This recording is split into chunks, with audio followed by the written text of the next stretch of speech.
kulisonto le-16 emasontweni aPentecost. Siphinde futhi sisesontweni lesithathu ku-Season of Creation. Kanti futhi lena niyo le nyanga lesikhumbula ngayo abantu abasha bethu ebandleni. Kanye nami-ke kunomfundisi Mabuza, nomshumayeli Simelane, umnakethu uCyprian, kanye natsadzewethu uJackie ungena asicophela letinkozo. Ifundo lanamuhla litholakala noma libhaliwe eBhayibhelini. Sekucala siseTestamenteni Elidzana, incwadzi yenyanga, sesihloko sekucala, verse 20 to 33, Ihubo 19, incwadzi yaJakobe, sesihloko sesithathu, 1 to 12, livangeli nekubhala kwaMark, chapter 8, verse 27 to 38. Jesu wathi, "Ukuyithatha inkosi uNkulunkulu wakho ngayo yonke inhliziyo yakho, ngawo wonke umphefumulo wakho, ngawo wonke ingqondo yakho, nangawo wonke amandla akho." Lona ngomnyaka wokuqala nakomkhulu. Nowesibili ufana nawo, uthi, "Ubothanda umakhelwane wakho njengoba uzithanda wena." Kule minyaka emibili ubambelela yonke imithetho namaprofethi. Ngodzadzewethu nomnakethu enkosini, asivume Timotheo, sitimisela ngalokuqinisekile ukugcina umthetho kaNkulunkulu, siphile ngothando nangokuthula nabo bonke abantu.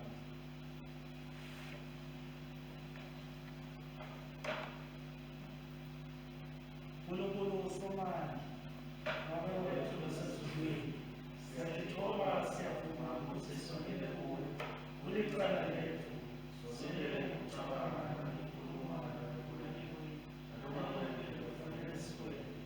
Ngenxa yendodana yakho uKristu Nkosi yethu, sesenzele konke esikwenzile, usenza sikhone umoya omusha, kude igama lakho libusiswe.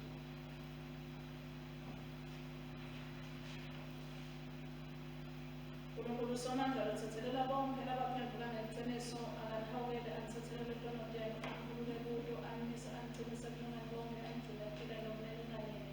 Ngaye Jesu Kristu inkosi yethu. Asithandaze. Nkosi Jesu Kristu, wena ungesini, nika imandla bonke labakuvuma njengenkosi, futhi balandzele indlela yezithando, baphinde bathole kuyo indlela yokuphila yethu, ngoba ukuphila kusebenza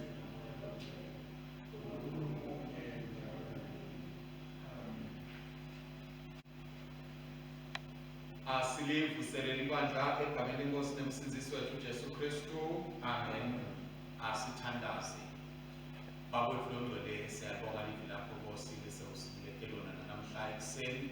Sibonga Baba wethu longcwele kufinyelela kwalo kithi ngoba lona solo libe njalo Nkosi kunemadodana sichotsi sawo. Likuphila Baba wethu longcwele, likukhanya liphindze libe sibani. Namhla ekuseni Jehova wethu umuhle, siyakhuleka kuwe ukuthi Nkosi sesifinyelele livi lakho. Ambane Nkosi likhulume kithi ngamunye ngamunye, ambane Nkosi lene umehluko empilweni tethu ngamunye ngamunye.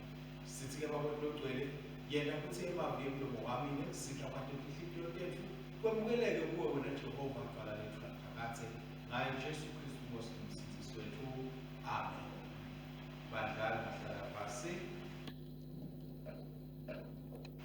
Siyabonga kakhulu ke bathandzekayo egameni lenkosi yethu Jesu Kristu kuleli sonto lelishumi nesithupha emva kwaPentecost, liphindze futhi kube isonto le-24 namuhla siqhubeka nokuveta inkonzo tethu. Kunenkonzo yesidlo senkosi lesiqhubeka nayo bathandzekayo. Tifundvo-ke njengoba sesitsheliwe, sekucala siphuma encwadzini yeHlaga sahluko sekucala sahlukanisa semashumi lamabili kuyawugcina sahlukanisa semashumi lamathathu nakutsatfu. Lihubo lethu lihubo lelishumi nemfica. Sifundvo sesibili siphuma kuJakobe wesithathu siphuma kuJakobe sahluko sesithathu sahlukana sekucala siyawuphetha esahlukaneni selishumi nakubili. Livangeli lelona ngekulandzisa kwamakholondwele sahluko sesiphohlongo Sicala esahlukaneni semashumi lamabili nesikhombisa siyawugcina esahlukaneni semashumi lamathathu nesiphohlongo. Sihloko ke bathandzekayo sayo inshumayelo yanamuhla livi lelikhulunyiwe noma emandla elivi lelikhulunyiwe. Sitawukhumbula ke bathandzekayo ukuthi evikini leliphelile imfundiso yethu ikhuluma ngokuthi uNkulunkulu wekulungisa, uNkulunkulu wemthetho-qotho lofuna ukuthi bonke abantu babe nokuthokoza ekuphileni emhlabeni la udalile wawudalela bona. Sinensayeya ke njengoba sifundisiwe evikini eliphelile ngokuthi sibukisise sibone ukuthi lo mthetho-qotho uyenteka yini, uyalandzelelwa yonke indzawo njengokufisa nangenhlosa kwaNkulunkulu la emhlabeni. Sisaqhubeka-ke bazalwane, siqhubekana nayo futhi inkonzo yaso sikhathi sendalo lalapho siqhubeka sibone khona emandla kaNkulunkulu nensaya kaNkulunkulu la yasinikete yona ukuthi sisayibukeketa indalo, sisayigadza, sisayinaka indalo, nakhona umthetho-qotho uyadzingeka. Sithi-ke sisakubuka konke lokho uNkulunkulu namuhla uvela kithi utawuveta bathandzekayo indzaba yelivi lelikhulunyiwe, indzaba yemandla elivi lelikhulunyiwe, noma njengoba nje iBhayibheli lisho emandla elulwimi ukuthi lusitho losinemandla. Sithi-ke sisafuna kwenta umsebenzi kaNkulunkulu wekulungisa emhlabeni. Kufanele ukuthi sati ukuthi sitawukhuluma kanjani ngaNkulunkulu, simkhulumele njani futhi uNkulunkulu. Njengebantu labakholwako bazalwane, abantu abahamba ngenkolo, sifundzisiwe ukuthi umlomo wethu oba yimbono yekuphumisela lokhu lesikukholwako. Lokhu-ke siyakuthola nasifundza Luka sahluko sesithupha livesi lemashumi lamane nesihlanu, nalapho akhuluma khona Jesu athi ngekugcwala kwenhlitiyo umlomo utawuphumisela. Siyathi ethi lokhu lokuyaye kuphume emlonyeni nomuntu kusuke kubangwa ngokuthi la ngekhathi kuye kutholakala ini, la ngekhathi kuye kunani. Siyathandaza lebazalwane ngokuthi la ngekhathi enhlitiyweni yethu kwamane kwangathi bekungaba nekuconza tintfo taNkulunkulu, bekungaba nekuzindla ngetintfo taNkulunkulu, kube nekulonza tintfo taNkulunkulu. Ngoba ngemlomo wethu sisebenzisa umlomo bazalwane kummemetela tintfo lesifise ukuthi tibe ngito, siphinde futhi simemetele sikhulume netimo lesibhekene nato, netimo lesiphila phansi kwayo. Lithi-ke leli Bhayibheli ngalo mlomo siyakhona ukuthi sibusise, nangalo mlomo siphinde futhi siqalekise. Kuya ngokuthi inhlitiyo yomuntu la ngekhathi iphethe ini yena, ngoba ngiyo lele yakhabo lele dalako lo mlomo nje bese soba lithuluzi lekokuthi kuphumiseke lokho lokungekhathi enhlitiyweni.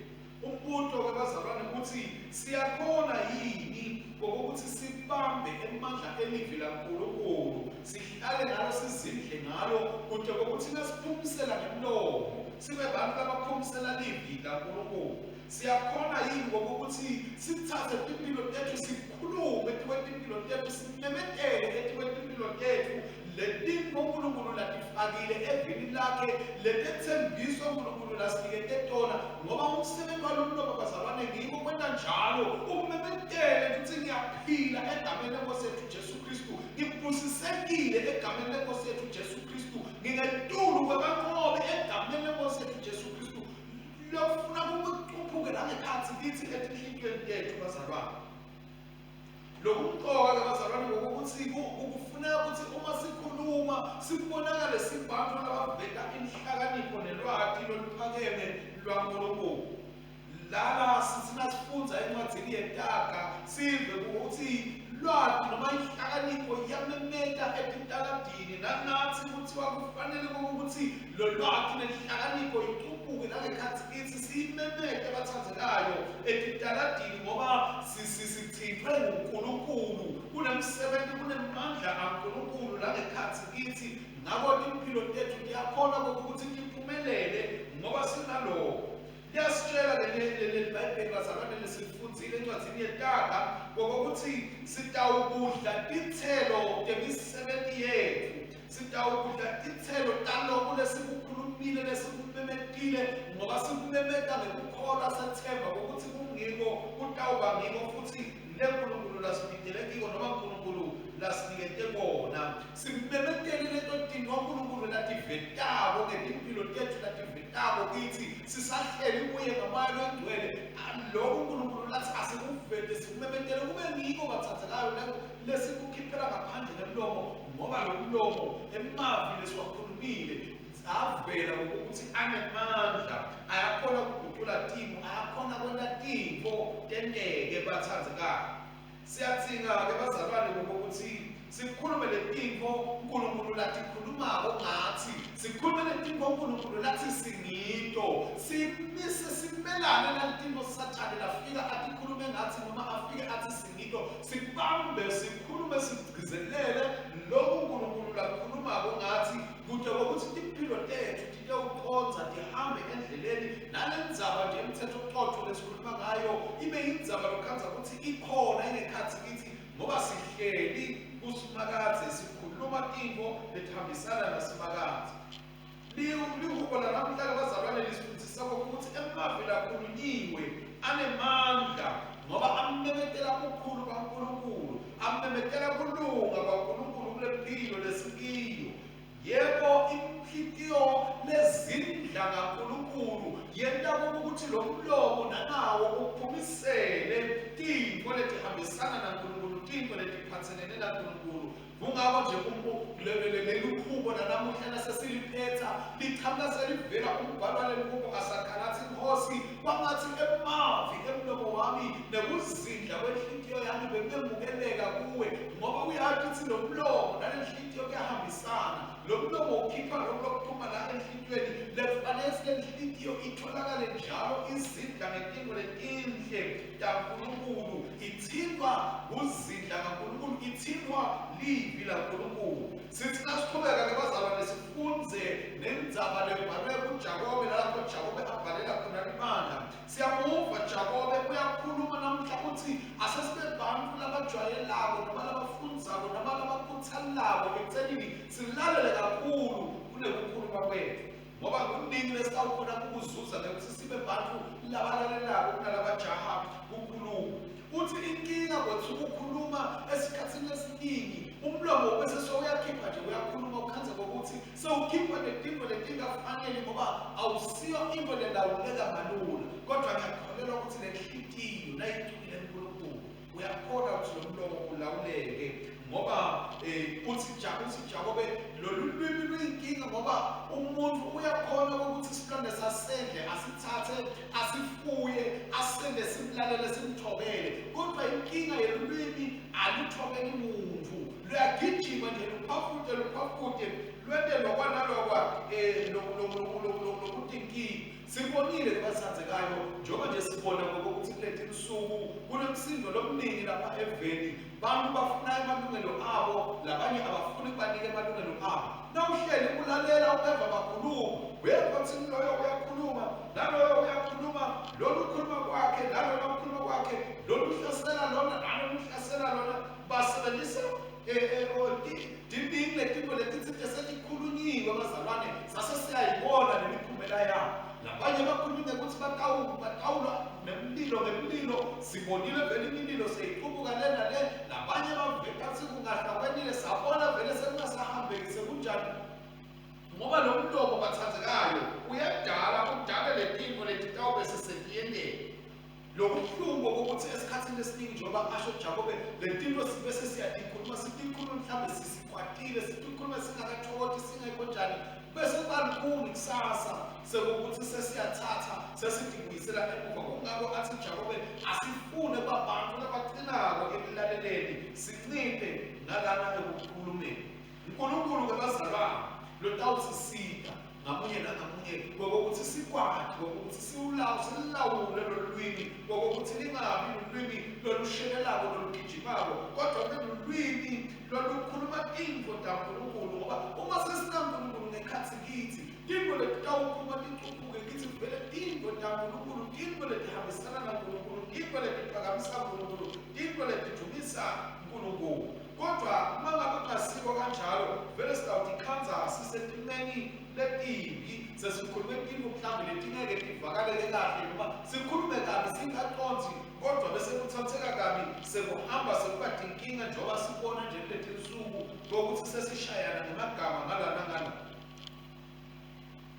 Sithi-ke bazalwane sisakhuluma le ndzaba ngokuthi la mavi ethu kufuna sathi lokuthi akusiko nje kuphela lokhu besikukhulume ngemlomo, kodwa nalokho besikubhala phasi ngoba phela nanalo sifuna ukuquphuka kuphi ngekhathi enhlitiyweni. Ngakho kufanele ukuthi sithi silawula ngoku lesikukhuluma ngemlomo sibuke nalokho lesikubhalako nanako ukuthi kuba bede mhlawumbe lokungasiko njengoba amemeta athi uNkulunkulu akusimnanzi lokho ukuthi ngalo mlomo lesiphilisa ngawo noma ngalo mlomo lesibusisa ngawo siphinde sitholakale futhi sesiqalekise. Siqhubeka bazalwane singene evangelini lapho sibona khona emandla elivi lelikhulunyiwe, lapho Jesu Kristu asahamba nabafundi bakhe baya eKesariya Filipi. Uthi Jesu bafundi bakhe labantu bathini ngubani. Ukumqoka lokubuka bazalwane ukuthi Jesu akazange akudaba ukuthi labantu bacabanga ukuthi ngingubani noma uthi Jesu labantu bathi ngingubani. Ufuna kuva Jesu lokho lokuphumile labantu ngoba ngiko mbamba lokho kusuke kule nekhathi lokho lakhulumile sokuyasebayasho abafundi awu labanye bathi umprofeti, labanye bathi uJohn umbhapatisi, labanye bathi ulokhu, labanye bathi ulokhu. Uthi kodwa lokumqoka Jesu ufuna kuva ukuthi abantu bathi ngingubani. So wendlula lapho Jesu uthi nine-ke nithi ngingubani ngoba kumqoka lokho kufanele kuphume emlonyeni wethu bathandzekayo. Uthi asabafundzake basabafundi abafundi bakhe bayasho bayachaza ukuthi wena uyinkonzana yaNkulunkulu, wena ongumesayo.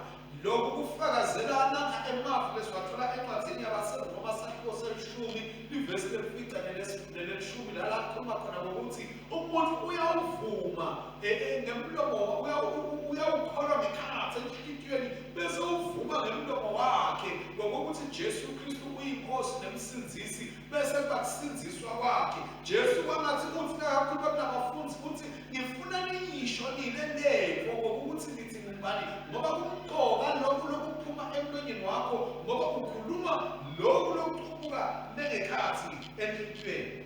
Lapho-ke Jesu sokukhuluma nabafundi bakhe ukuthi abangabi nemahloni ngaye, uthi ababe nesibindi sekukhuluma ngaye, bangabi nemahloni ngoba nangabe vele kude lo Jesu lapha ekhathi kuwe angeke ukwazi ukuthi kuqubuke ngokuthi ukhulume ngaJesu, ukhulume Jesu, kodwa utawufuna ukukhuluma into letinye letingasito angeke ukwazi ukuhamba ufike kubantu uyikhulume indzaba yensinziso ngoba ayikho lapha ekhathi kuwe. Siyabona-ke bathandekayo emandla ekukhuluma, emandla ekumemetela, emandla ekusebenzisa livi uNkulunkulu lasiniketelo.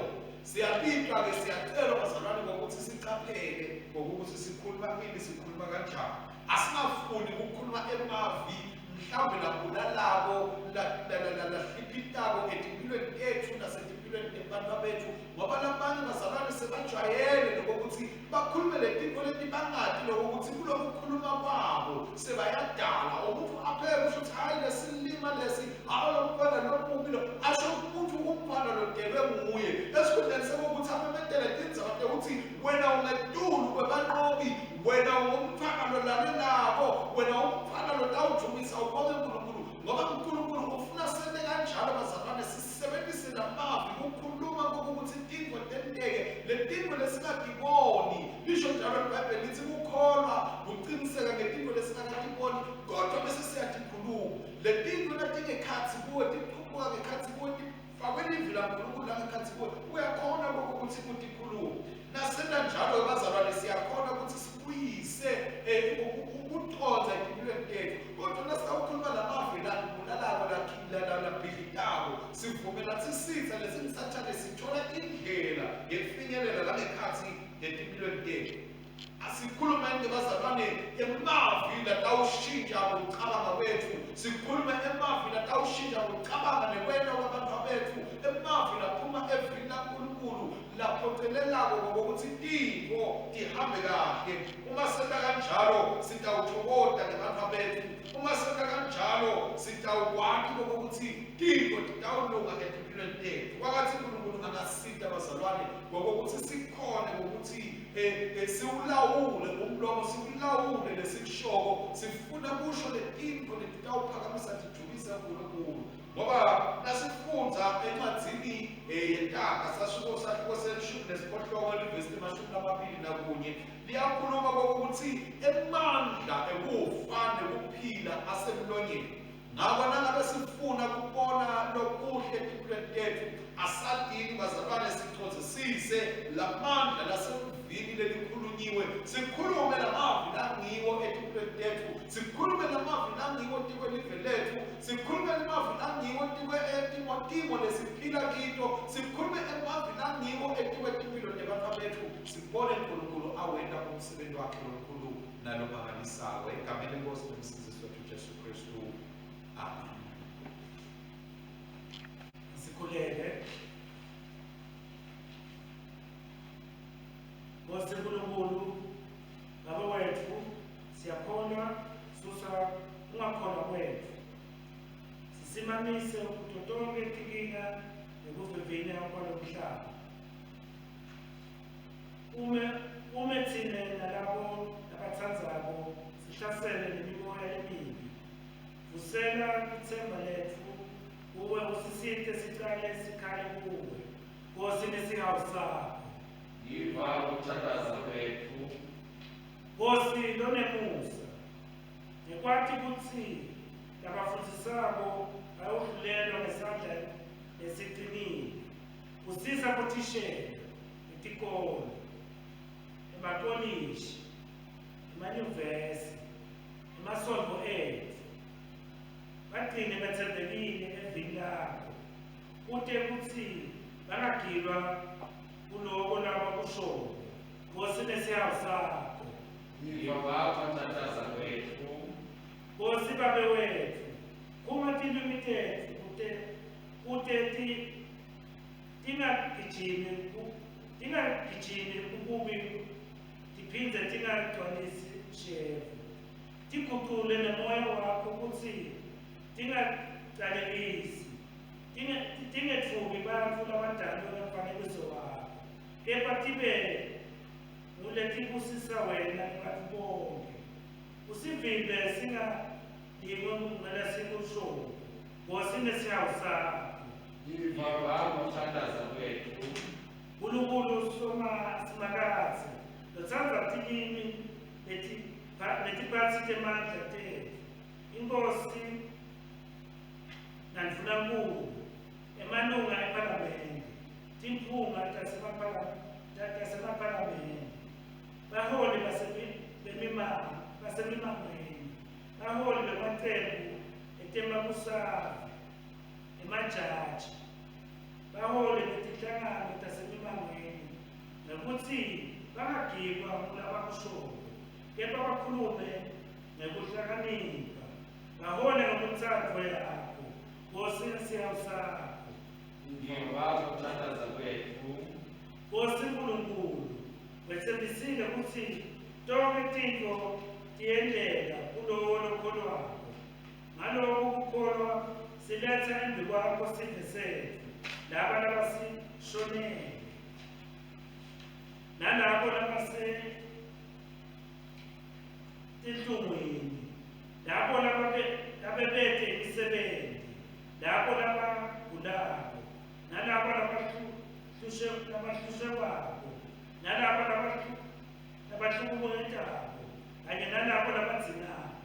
Sicela wena ubavikele, ubahole, ubatsatse, ubaphe impilo, ubaphilise, bahlangabetene netidzingo tabo, nekwentsandvo yakho, nekuceba kwakho. Nkosi nesihawu sakho. Yiva ukuthandaza kwethu. Babe lusezulwini, indvodzana yakho iyawuhlushwa ngenxa yetono tetfu, ingenasono, yase iyahlamela nekuvuka kwayo, isedvute natsi ngengatini siqiniseke ukuthi kude noma ngamelana nathi noma asithole lelicala ngoba sesibuyisene nawe ngayo Jesu Kristu Nkosi yethu. Nkosi nesihawu sakho. Yiva ukuthandaza kwethu. Mdali Nkulunkulu lonemusa, ubita yonke indalo ukuthi ibe ngesivumelwano nawe. Wasibita ukuthi thine siyawnakekela indalo nemhlaba wonke. Sithandazela labo labanikwe ukuphila nokuba khona nabo bonke labatishaya temthetho eveni nasempangweni. Labaphethe nokusitshengisa kwemvelo ukuthi baxabanise ukunakekela kwemvelo nemicebo notholakala kuyo yonke titukulwane netidalo. Sithandazela labo labasebenza nekulima nekudweba nekugubha tekuchitsa emahlatsi kutsi basebentele kuphila kutsela nebuhle bemdali kuti kudzika kwebantfu kuhlangabetana nemvelo. Nkosi nesihawu sakho. Yiva ukuthandaza kwethu. Tonke letinto Nkosi nako konke lokunye lokwatiko kutsi siyakudzinga. Siphe Nkosi ngaye Jesu Kristu lowafa wavuka abusa nawe nemoya longcwele Nkulunkulu munye naphakatsi. Amen. Sikhuleka kanye sithi babe unikademandla sitinikela kuwena Jesu Kristu Nkosi yethu kubeke sibe kumhlatshelo lophilako sithumele emveni ngemandla bawo wakho longcwele sihambe sifikele imdumo nenkosi bakho. Ngiyalo-ke kuwena nemandla onke kwenta lokukhulu kunalokhu esikucelako nalesikuzindlako nemandla lasebenza kithi akadunyiswe ebandleni ngaKristu Jesu etithulaneni lonke kude kube nina nini. Bese sikuthula kwaNkulunkulu lokwenza kuconza konke kuyatigcina tinhliziyo tethu nemicabango yethu simati simthandze uNkulunkulu kanye nayo indvodzana yakhe Jesu Kristu Nkosi yethu nesibusiso saNkulunkulu somandla uyise nendvodzana namoya longcwele asibe kithi njalo. Amen, amen, haleluya. Amen, amen, haleluya. Amen, amen, haleluya. Amen, amen, haleluya.